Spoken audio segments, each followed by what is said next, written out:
Hi Jay, how are Hi. you? Hi, nice to meet you, Marcy. How you doing? I'm doing well.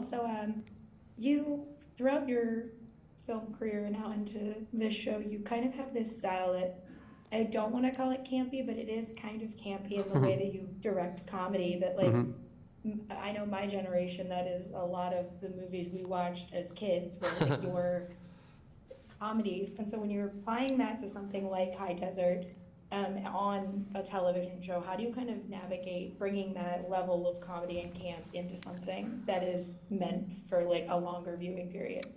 I felt lucky to be to sort of have trained in comedy because it allows you to be open to chaos and unpredictable situations.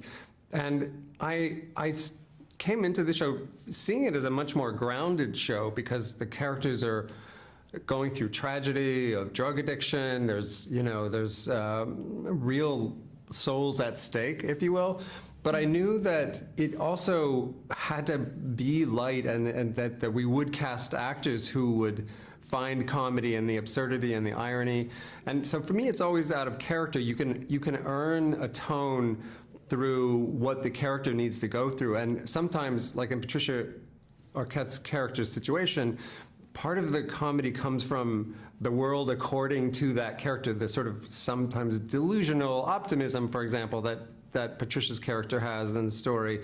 She's really going through a lot and suffering from drug addictions and trying to overcome that, and is now a methadone addict, as she says. But she also works in a fake Western town pioneer town as in the saloon as the can girl. So once you've had her commit to those realities, even though they can seem campy and sort of are in a certain way, for me, the definition of camp is mocking and embracing at the same time. You have to love it, but also make fun of it at the same time. And that's what happens in the saloon scenes.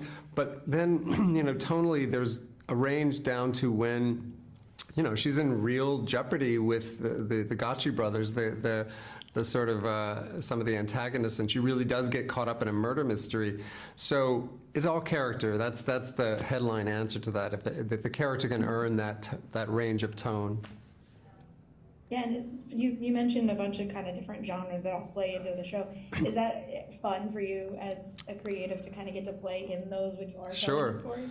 Yeah, and it's the first show I've done that has that range, and for me, it's actually more authentic, more close to real life, at least how I experience it, because we all know what tragedy feels like and how low things can go and how much grief you can take on, but we also always often try to make each other laugh or inspire each other. The thing I love about Patricia's character, she's also fierce. She's very much into righting injustices. So she's kind of the queen bee pollinating a bunch of different communities, but she's also a fierce warrior and champion, especially for her women friends.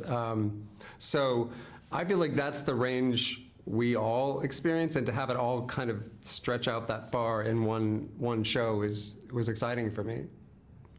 Yeah, thank you so much for talking with me today. I do have to say, because my mother would kill me if I didn't, when I was 5, my family knew that if you asked me, I could quote Austin Powers. And it is still a story that they tell to this day that I would quote Austin Powers as a 5-year-old in the 90s. Oh my gosh. Well, apologize to your parents for me that you were influenced by something as cheeky as Austin Powers. They were shocked I went to improv school. But thank you so much for Excellent. talking with me today. I really appreciate it. Nice to talk to you. Thank you. Nice talking with you. Bye.